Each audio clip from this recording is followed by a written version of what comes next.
Original জীবনটা ফেরত চায়। আমার মনটা চায় একটা নদীর কূলে এক টুকরো জমি নিয়ে একটা বাড়ি করি,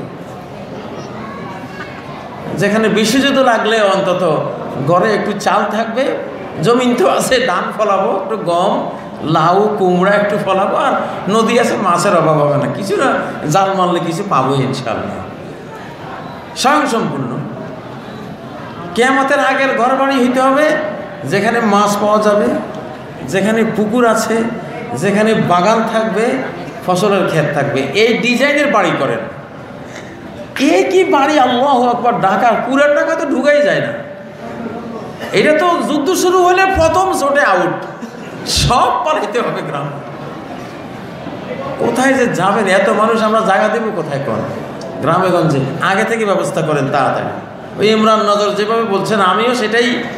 বিশ্বে কয়েকজন, অল্প কয়েকজন স্কলার কিয়ামত নিয়ে ভাবেন, অল্প কয়েকজন। তা আমারও অভ্যাস, আমি শিশুকাল থেকে এটা নিয়ে ভাবি।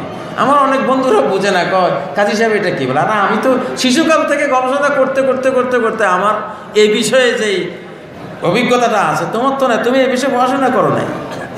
আমার লগে গন্ডগোল করতে হলে 50 বছর পড়ে আসো। আমি তো 50 বছর পড়ালেখা করে বলতেছি। তো যাই হোক, আসলে আমরা ভালো নাই, আমরা ভালো নেই। কোরআন পড়ুন, কোরআন পড়লে হয়তো কিছুটা আল্লাহ তাআলা আমাদের বিবেকটা ফেরত দেবেন ইনশাআল্লাহ। হাদিস পড়ুন এবং ঘর বাড়ির ব্যাপারে নতুন চিন্তা করুন, আত্মরক্ষার নতুন চিন্তা করুন এবং নিজের সামাজিকতা, পারিপার্শ্বিকতা নিয়ে নতুনভাবে চিন্তা করুন ইনশাআল্লাহ। আমি এই বক্তব্যগুলি আমার ইউটিউবে পাবেন, সিরিজ বক্তব্য দেব ইনশাআল্লাহ। ইসলামের সমাজবিজ্ঞান, ইসলামের সমাজবিজ্ঞানটা কি, সমাজটা কেমন হওয়া উচিত, সমাজের ওমরানগুলো, ঘর বাড়িগুলো কেমন হওয়া উচিত, সিস্টেমটা কী হওয়া উচিত, শহরগুলো কেমন হওয়া উচিত। আমরা শুধু অজুর মাসালা আর রফিদাইনের মাসালা, তাইমুমের মাসালা, গোসলের মাসালা ইসলাম থেকে কেন শিখব? সব কিছু ইসলামে শেখার মতো আছে। আল্লাহ তাআলা আমাদের তৌফিক দান করুন। ইসলামী জ্ঞানের আলোকে গোটা জীবনকে যাতে সাজাতে পারি, আল্লাহ তাআলা সেই জ্ঞান, সেই বিজ্ঞান কোরআন সুন্নাহ থেকে আহরণ করার তৌফিক দান করুন। আর সর্বশেষ আবারও বলছি, আপনাদেরকে অনেক প্রাণবন্ত দেখে, অনেক উজ্জীবিত দেখে আমার কাছে ভালো লেগেছে।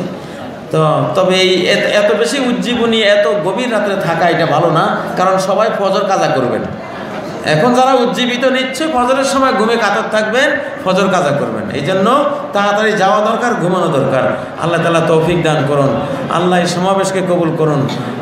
যেই আসলে ভাঙা ভাঙা কিছু কথা বলেছি ঘুমের আবেশের ভিতরে, ভুল ভ্রান্তি হয়ে থাকলে আল্লাহ ক্ষমা করুন। আপনাদের কারো মনোব্যথার কারণ হলে আপনারাও ক্ষমা সুন্দর দৃষ্টিতে দেখুন। আমা উরিদু ইল্লাল ইসলাহ মাস্তাতাত, আসলে ইসলাহের জন্যই, কল্যাণের জন্যই বলেছি। আল্লাহ তাআলা কল্যাণ করার তৌফিক দান করুন। সুবহানাকাল্লাহুম্মা ওয়া বিহামদিক, আশহাদু আল্লা ইলাহা ইল্লা আনত, আস্তাগফিরুকা ওয়া আতুবু ইলাইক। ওয়াসসালামু আলাইকুম ওয়া রাহমাতুল্লাহি ওয়া বারাকাতুহু।